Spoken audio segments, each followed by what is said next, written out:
ഇതാണ് അംബേദ്കർ ബീച്ച്.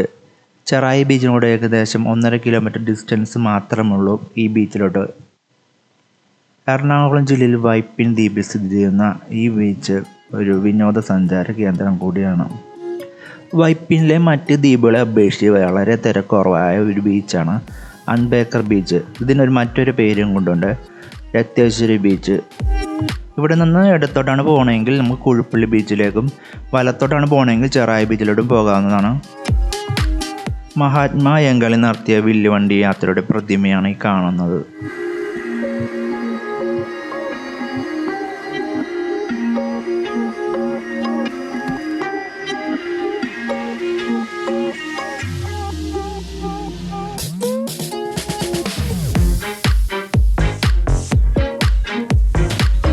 ഇതാണ് ഡോക്ടർ അംബേദ്കറുടെ പ്രതിമ.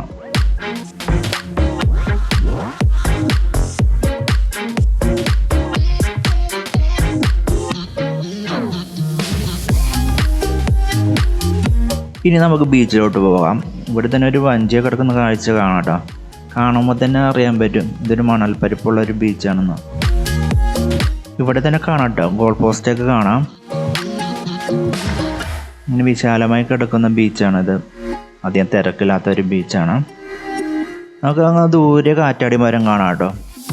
അപ്പോൾ ഉച്ച സമയത്തൊക്കെയാണെങ്കിൽ ഇത്തിരി തണലൊക്കെ ആവശ്യമുണ്ടെങ്കിൽ കാറ്റാടി മരത്തിൻ്റെ അടി പോയി കഴിഞ്ഞാൽ ഇത്തിരി തണലൊക്കെ കിട്ടും. വൈകിട്ടാണെങ്കിൽ ആ സൈഡോട്ടായിരിക്കും വെയിലടിക്കുന്നത്.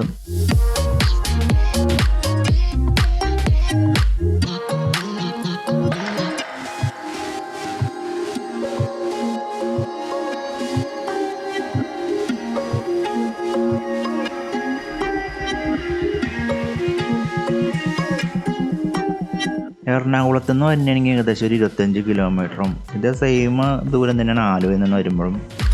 പിന്നെ കൊടുങ്ങല്ലൂരിന് വരുമ്പോൾ ഒരു 17-18 കിലോമീറ്റർ ദൂരം ഇങ്ങനെയായിട്ടുണ്ട് കേട്ടോ. ഇവിടെ വന്നപ്പോൾ നല്ല പ്രത്യേകത തോന്നിയെന്ന് പറഞ്ഞാൽ നല്ല തണലൊക്കെ കിട്ടാൻ വേണ്ടിയുള്ള കാറ്റാടി മരം കാണാം. അതുപോലെ തീരം നല്ല തീരമാണ്. അപ്പം ഇവിടെ വന്നവർക്ക് എന്തായാലും ഒരു പ്രത്യേക അനുഭവം തന്നെയായിരിക്കും ഇവിടെ വന്നു കഴിഞ്ഞാൽ കാണാം. ഇവിടെ കുറച്ച് മത്സ്യബന്ധന വഞ്ചി കിടക്കണ കാണാം. പിന്നെ മടക്ക യാത്രയിലൊക്കെ കണ്ട കാഴ്ചയാണ് ഇത്. കുറച്ച് നീർക്കാക്കകൾ ഇങ്ങനെ കുറ്റിയിൽ ഇങ്ങനെ ഇരിക്കുന്ന കാഴ്ച, അത് പ്രത്യേക ഒരു അനുഭവമായിട്ട് തന്നെ തോന്നി. അപ്പോൾ കൂട്ടുകാർക്ക് ഈ വീഡിയോ ഇഷ്ടമായെങ്കിൽ ലൈക്ക് അടിക്കാനും സബ്സ്ക്രൈബ് ചെയ്യാനും മറക്കണ്ട.